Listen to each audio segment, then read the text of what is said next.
예수께서 그들에게 말씀하셨다. 내가 전에 너희와 함께 있을 때에 너희에게 말하기를 모세의 율법과 예언서와 시편에 나를 두고 기록한 모든 일이 반드시 이루어져야 한다고 하였다.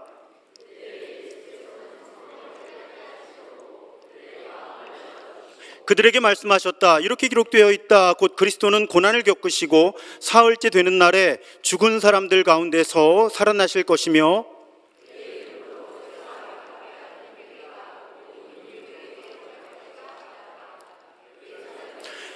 너희는 이 일의 증인이다.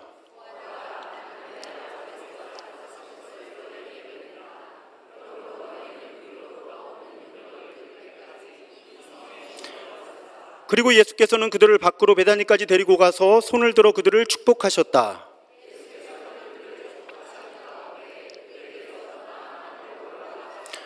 그들은 예수께 경배하고 크게 기뻐하면서 예루살렘으로 돌아가서 하나님을 찬양하면서 날마다 성전에서 지냈다. 아멘. 사진 하나 보면서 설교 시작하려고 합니다. 돌덩어리입니다. 작은 바위예요. 그런데 이렇게 틀을 만들어 놓은 것을 보면 의미가 있는 바위겠죠. 이 바위의 이름은 승천바위입니다. 예수께서 예루살렘 올리브산 혹은 감람산이라고 부르는 산에서 승천하실 때 마지막 발자국을 남기신 바위다라는 전설이 있는 거죠. 그래서 이 바위 위에 예배당이 세워집니다. 그 예배당의 이름도 승천교회예요. AD 383년에 비잔틴 제국의 한 귀족이 봉헌했다고 알려져 있습니다. 근데 기록에 따르면 처음에 이 예배당 체프를 봉헌할 때는 승천교회잖아요. 예수님의 승천을 기념하자고 지붕을 만들지 않았다고 해요. 그런데 사실은 지금 이 예배당은 이슬람교회 사원이 되었어요. 그래서 후에 이슬람교가 이제 이 승천교회를 차지하게 되면서 지붕을 씌웠다고 그렇게 전해집니다. 그렇지만 승천기념일이 되면, 승천기념일이 언제인가 하면 부활절부터 40일이에요. 그러니까 부활절이 주일이면 승천기념일은 항상 목요일이죠. 지난 목요일입니다. 오늘이 승천주일인 거예요. 근데 이 승천기념일이 되면 그리스도 교회가 와서 예배와 적절한 예식을 할 수 있도록 이슬람교에서 배려를 해준다 하는 말도 제가 어떤 기록에서 살펴보았습니다. 그래서 오늘 본문은 오늘 승천주일 본문이 아니고요, 승천기념일이었던 지난 목요일의 성서종과 본문으로 오늘 말씀을 전합니다. 그래서 오늘 승천하고 연관된 우리가 알아야만 하는 모든 것들, 사실은 오늘 그리 어렵지 않아요. 그런데 승천이라는 단어가 딱 나오면 우리가 어떤 성경의 개념들을 떠올려야 하는가, 그걸 조금씩 이렇게 훑어드리려고 합니다. 첫 번째, 예수님이 왜 승천하셨을까요? 여기에도 역설이 있습니다. 여러분, 예수님은 우리와 항상 함께 하시기 위해서 헤어지신 거예요. 이게 말이 되나? 말이 됩니다. 왜 그럴까요? 여러분, 예수님은 몸을 입으신 하나님이셨어요. 몸을 입으신 하나님이 역사 속으로 들어오셔서 사람이 되셔서 우리와 함께 하신다고 하는 아름다운 경험을 우리에게 선물해 주신 거예요. 그런데 이 일이 오래 계속되면 문제가 생깁니다. 제가 기독교 무엇 이 부분 강의할 때 늘 말씀드리는 게 있잖아요. 만약에 지금 예수님이 몸을 입고 이 땅에 계시면 우리에게 어려움이 생기는 거예요. 어떤 어려움? 목사님, 저 꼭 예수님을 만나고 싶어요. 제가 권사님 알아봤는데 예수님의 방한 일정은 2027년이래요. 2027년까지 기다려야 예수님을 만날 수 있는 거군요. 이런 일이 벌어진다는 거예요. 우리 복음서에 보면 예수님을 만나고 싶었지만 만날 수 없었던 많은 사람들이 있습니다. 왜? 예수님이 몸을 입으신 것이 우리에게 너무나 아름다운 선물이지만 동시에 예수님의 몸은 우리와 언제나 항상 함께 하시기에는 방해가 되기도 했던 거죠. 그래서 예수님은 부활하신 이후에 이 몸을 버리셔야 됐던 거예요. 우리와 항상 함께 하시기 위해서. 그래서 예수님의 승천을 묘사하는 대목에서 빠지지 않는 증언이 있습니다. 오늘 본문에도 49절에 보면 이렇게 말씀하시는 거예요. 보아라, 나는 내 아버지께서 약속하신 것을 너희에게 보낸다. 하나로 압축하면 무엇입니까? 성령이잖아요. 그래서 여러분, 예수님은 우리와 항상 어디서나 함께 하시기 위해서 몸을 버리시고 영적인 존재가 되셔서 우리 안으로 들어오신 거예요. 그래서 승천은 일단 그런 의미에서 축복입니다. 예수님이 항상 언제 어디서나 우리와 함께 하시기 위해서 승천하셨다는 거예요. 그러니까 여러분, 우리는 지금 예수님을 만나기 위해서 예수님이 지금 어디 계시지? 할 필요가 없다는 거예요. 예수님을 만나려면 어디로 가야 되지? 할 필요 없다는 거예요. 예수님을 만나고 싶을 때 우리는 이미 우리 안에 계신 예수님을 바라보면 되는 겁니다. 그 주님을 부르면 되는 거예요. 그 주님을 느끼면 되는 거예요. 그 주님과 동행하면 되는 거죠. 그래서 여러분, 우리 교회는 안 그러죠. 그런데 가끔 유튜브에서 이렇게 예배나 기도의 언어를 보면 주님 오시옵소서 한단 말이죠. 어디 가셨을까요? 어디 가셨을까요? 아니에요. 우리 안에 항상 계세요. 그래서 아주 오래전 로렌스 수사, 그 하나님의 임재 연습이라는 책을 우리에게 남긴 분이 그런 말을 했죠. 우리는 우리 안에 계신 주님을 다른 곳에서 찾을 필요가 없습니다. 적어도 우리가 승천을 고백하는 그리스도인들이라면 예수님을 우리 밖에서 찾아서는 안 된다는 거죠.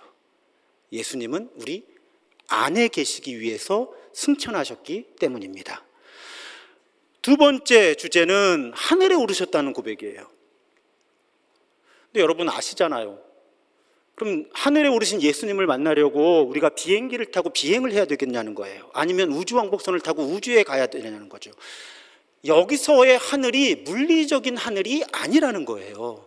그런데 왜 하늘로 오르셨다고 고백되어 있을까? 오늘 역시 예수 승천일 성서전과 본문 가운데 하나인 에베소서 1장에 보면 20절과 21절에 이렇게 표현합니다. 하나님께서는 하나님의 능력을 그리스도 안에 발휘하셔서 그분을 죽은 사람들 가운데서 살리시고 하늘에서 자기의 오른쪽에 앉히셔서 모든 정권과 권세와 능력과 주권 위에, 그리고 이 세상뿐만 아니라 오는 세상에서 일컬을 모든 이름 위에 뛰어나게 하셨습니다. 그래서 여러분, 우리 사도신경을 고백할 때 하늘에 오르시어 전능하신 아버지 하나님 우편에 앉아 계시다가, 그럼 이 고백은 실제로 공간적인 하늘을 표현하기보다는 하나님의 초월성을 담은 표현이에요. 하늘이라는 건. 그래서 예수님이 하늘에 오르셨다, 그리고 하나님 우편에 계시다라는 표현은 한마디로 예수님도 하나님이시다라는 고백이에요. 이게 우리에게는 당연해요. 그런데 여러분, 우리 교회에서 자주 제가 말씀드리잖아요. 삼위일체 교리가 안정이 될 때까지 400년이 넘게 걸려요. 초대교회는 도대체 예수님이 어떤 분인가를 놓고 치열하게 고민해요. 그런데 바로 이런 고백, 하늘에 오르셔서 하나님 우편에 앉아 계시다, 이런 표현은 예수님이 뛰어난 위인이 아니라, 혹은 사람과 신의 중간적인 존재가 아니라 참 하나님이시고 참 사람이시구나 하는 고백을 완성하도록 도움을 준 하나님의 말씀이고요. 그걸 고백하게 하시기 위해서 예수께서는 하늘로 오르셨고, 그걸 아는 신약 성경은 예수께서 하늘에 오르셔서 하나님 우편에 계시다라고 고백하기 시작한 거예요. 그러니까 하늘로 오르셨다는 건 공간적인 하늘을 의미하는 것이 아니라 예수님도 하나님이시다라는 고백을 담아내는 의미라는 거죠. 그래서 요한계시록에 보면 하늘 예배 장면이 나오죠. 4장, 5장 지나가면서. 그런데 첫 장면에서는 하늘 보좌에 계신 분을 예배합니다. 하나님을 예배하는 거예요. 좁히면 성부 하나님을 예배하는 거겠죠. 그런데 5장으로 나아가면 어떤 일이 일어납니까? 예배의 대상이 늘어나요. 보좌에 앉으신 이와 어린 양께, 이렇게 어린 양이 예배의 대상이 됩니다. 그림을 잘 그리신 분이 이걸 그려주셨어요. 15세기의 네덜란드 화가였던 얀판 에이크라는 분이 신비한 양을 경배함이라는 큰 재단화예요. 아주 많은 그림이 있고요. 이렇게 접었다 폈다 하게 되어 있는 거예요. 그런데 저 가운데 그림을 보면 여러분, 그리스도교의 배경을 정확하게 이해하지 못하면 정말 이런 이단 사이비가 없습니다. 모든 권력을 가진 사람들이 모이고 심지어는 하늘의 천사들까지 모여서 어린 양을 예배하고 있어요, 지금. 아니, 이런 사이비가 어디 있겠어요? 그런데 그리스도인들은 아는 거예요. 왜? 저 어린 양은 진짜 어린 양을 의미하는 것이 아니라 예수 그리스도를 의미한다. 화가도 헷갈리지 않게 하려고 어린 양 옆에 십자가를 배치했고요. 깨알 단서가 하나 더 있죠. 여러분, 그림을 보시면 어린 양의 수의사가 볼 때 저곳은 경동맥이 아닐까라고 추측을 하는데, 동맥에서 피가 흘러나와서 성찬잔에 쏟아집니다. 그래서 저 어린 양이 우리를 위해 죽으신 예수 그리스도를 상징하고 있는 거죠. 그런데 우리 그리스도교는 저 어린 양 되어주신 예수 그리스도를 예배하는 종교다. 그걸 저 그림으로 고백한 거예요. 왜? 하늘로 오르셔서 전능하신 하나님 우편에서 예수께서는 지금도 다스리고 계시다고 우리는 알고 믿기 때문인 거죠. 그런데 예수님이 승천하시는 장면을 기록한 또 다른 성서전과 본문인 사도행전 1장은 이런 기록을 남깁니다. 10절과 11절에 보면 예수께서 떠나가실 때에 그들이 하늘을 쳐다보고 있었는데 갑자기 흰옷을 입은 두 사람이 그들 곁에 서서 갈릴리 사람들아 어찌하여 하늘을 쳐다보면서 서 있느냐, 너희를 떠나서 하늘로 올라가신 이 예수는 하늘로 올라가시는 것을 너희가 본 그대로 오실 것이다. 그래서 여러분, 사도신경은 하늘에 오르시어 전능하신 아버지 하나님 우편에 앉아 계시다가 어떻게 이어지죠? 거기로부터 살아있는 자와 죽은 자를 심판하러 오십니다. 이렇게 되는 거예요. 그러니까 승천, 예수 그리스도께서 하늘로 오르셨다는 고백은 반드시 그 주님은 다시 오실 것이다 라는 고백으로 이어져야 한다는 거죠. 저는 오늘 설교를 준비하면서 그런 묵상을 해보았습니다. 제가 50여 년을 교회에 머물렀는데 예수님에 관한 설교나 성경 공부는 80~90%가 전부 십자가와 부활에만 초점이 맞춰져 있었어요. 근데 그러다 보니까 저에게 어떤 문제가 있었는가 하면 예수님이 하시는 일 그러면 전부 2000년 전을 생각하는 거예요.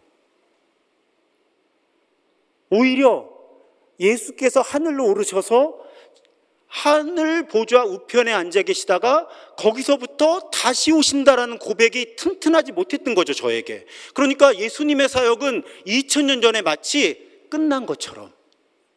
제가 그런 생각을 해봅니다. 너무 예수님을 과거에 하신 일에 묶어두고 있지는 않은가, 우리가.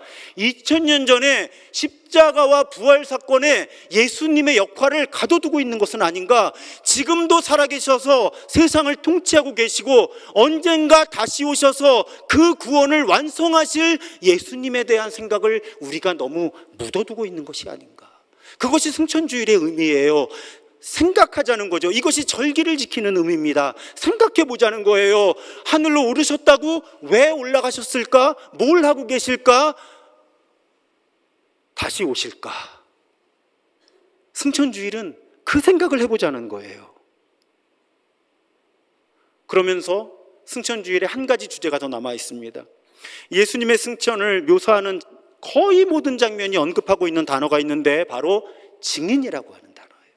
오늘 본문 48절도 너희는 이 일의 증인이라.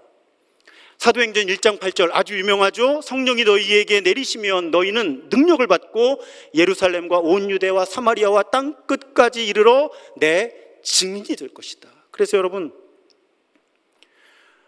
예수께서 하늘로 오르셨다는 고백은 반드시 예수님이 항상 우리와 함께 하신다는 고백, 임재의 고백이죠. 또 그 예수님이 지금도 다스리신다, 통치의 고백이죠. 그리고 그 주님이 반드시 다시 오셔서 구원을 완성하실 것이다, 재림의 고백이죠. 마지막으로 다시 오실 때까지 우리는 예수님의 증인으로 살아야 한다까지, 여기까지 묵상할 수 있어야 우리가 승천주의를 제대로 지키는 것이고 승천의 의미를 제대로 받아들이는 것입니다. 그래서 여러분, 우리에게는 상상력이 필요한데 성령께서 부어주시는 상상력이 필요한 거예요. 어떤 상상력? 그리스도께서 2000년 전에 사역을 마감하신 것이 아니라 지금도 살아계셔서 모든 곳에 항상 현존하고 계시면서 통치하시고 마지막 때에 반드시 다시 오셔서 그 구원을 완성하실 것이다. 그 고백이 우리 희망의 근거라는 거예요. 사랑하는 여러분, 저는 로마 가톨릭의 교황 제도를 인정하지 않습니다. 로마 가톨릭이 설정한 마리아의 위치도 저는 동의하지 않습니다. 연옥과 같은 교리도 저는 받아들이지 않습니다. 하지만 한 그리스도인으로서의 저의 양심에 최근에 온 세상이 다 알만한 사람 중에 제일 예수님 닮은 삶을 살아간 사람을 한 사람 이야기하라고 하면 저는 최근 선종하신 프란치스코 교황이라고 생각합니다. 제가 이 말씀을 드리려고 두 교황이라는 영화를 봤고요, 맨 오브 히스 워드, 약속을 지킨 사람이라는 제목의 다큐멘터리 영화도 하나 보았고요, 교황의 공식 자서전이 2권입니다. 희망 그리고 나의 인생, 이 2권을 2번씩 읽었습니다. 도저히 책에서 눈을 뗄 수가 없었어요. 그리스도인은 이런 생각을 하면서 이렇게 말하고 이렇게 행동해야 되는구나라는, 그동안 어느 누구에게서도 느껴보지 못했던 강한 충격을 받았습니다. 이분이 가톨릭 교황으로서 누릴 수 있는 특권의 상당 부분을 과감하게 포기하죠. 의복부터 관절을 포기하고, 세상에 포드 포커스라고 하는 차를 오랫동안 타셨다 그래요. 제가 아반떼를 계속 타야 될 것 같아요. 그 급이에요. 그리고 늘 소외되고 차별받는 사람들과 함께하기 위해서, 물론 교황이라고 하는 제도의 한계는 있었지만 그래도 그 제도의 한계 속에서 자신이 할 수 있는 최선을 다해서 소외되고 차별받는 사람들과 함께 했죠. 그뿐 아니라 정치, 경제, 종교 권력의 구조적인 타락을 아주 직설적이고 공개적으로 계속 비판합니다. 아무리 교황이어도요, 쉽지 않은 일이었어요. 그런 용기 있는 행동. 이분의 자서전을 읽으면서 제가 고민을 하게 됐어요. 제가 자서전을 만약에 쓴다고 하면 저는 그냥 제 삶이 어떻게 이어졌는지를 가지고 썼을 것 같아요. 근데 여러분, 교황의 자서전은요, 이 세상에 일어났던 비극적인 사건을 축으로 기록됩니다. 세상에 이런 아픔이 있었다. 그때 나는 이런 행동을 할 수밖에 없었다. 해야만 했다. 자서전 2권이 다 그런 흐름이에요. 부끄러워졌습니다. 나는 그만큼 이 세상의 아픔과 슬픔, 우리 요즘 수요치유 예배에서 긍휼, 함께 아파함에 대해 나누고 있잖아요. 그 말씀을 설교하면서 교황의 책과 영화를 봐서 더 그랬던 것 같아요. 내가 이분만큼 정말 세상의 아픔과 함께 해왔는가? 앞으로 그럴 수 있을까라는. 여러분, 교황이라는 신분이 그렇잖아요. 오해하지 마십시오. 이분이 예수님은 아니에요, 절대.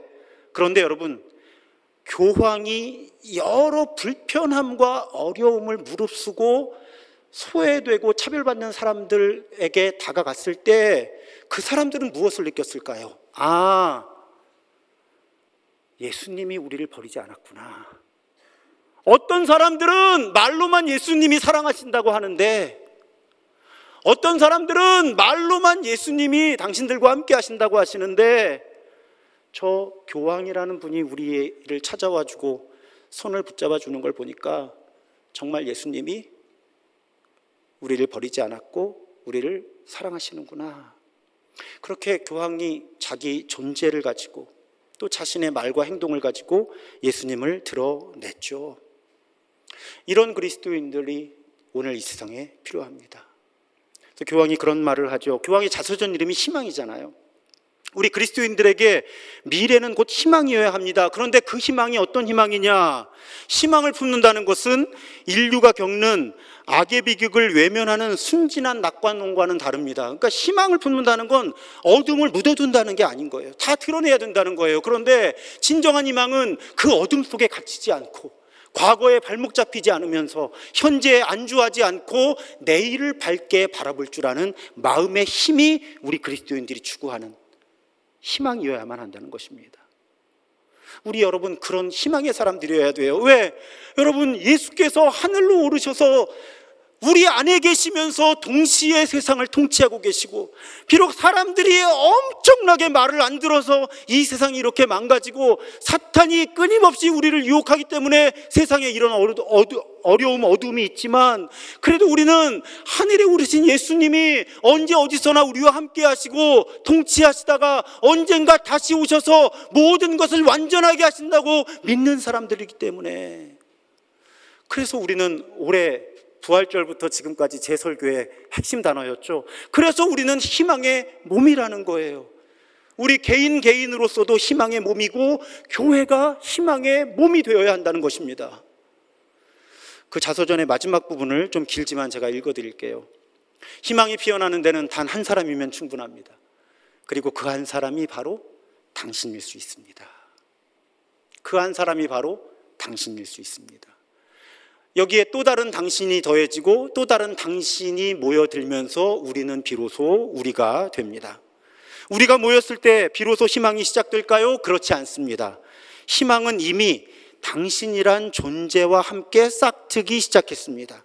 우리가 하나 되는 순간 진정한 혁명의 물결이 시작되는 것입니다. 이는 세상을 뒤엎는 혁명이 아닌 사랑으로 변화시키는 혁명입니다.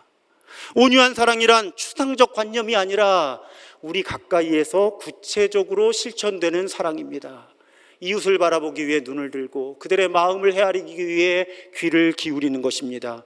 우리의 공동의 집이 오염되고 병든 지구가 내는 침묵의 부르짖음까지도 귀담아 듣는 것입니다. 그리고 보고 들은 다음에는 말하는 것에 그치지 않고 행동으로 옮겨야 합니다. 여러분, 우리는 그런 사람들이에요. 그런 희망의 몸을 가진 사람들입니다. 우리를 통해 예수님이 세상에 드러나야 되기 때문이에요. 저는 오늘 함께 예배하시는 포도나무 교회가 예배당 건물을 포기함으로써, 그리고 이 세상의 정치, 경제, 사회, 문화, 종교의 구조적인 타락에 대한 예언자적인 목소리를 끊임없이 신실하게 내고 계시면서, 그리고 최근에 그 교단 처음이라고 들었습니다. 녹색교회로 선정될 만큼 이 생태계 전체에 대한 사랑을 실천하시면서 신실한 증인의 길을 걷고 계시다는 것에 대한 존경과 감사의 마음을 전합니다. 포도나무 교회 같은 교회가 희망의 몸으로 길을 내주시는 거고요. 그래서 이 땅의 교회들이 보면서 따라갈 수 있는 거예요. 꼭 존경과 감사의 마음을 전하고 싶었습니다. 사랑하는 여러분, 우리 희망의 몸으로 살았으면 좋겠습니다. 희망의 몸으로 살았으면 좋겠습니다.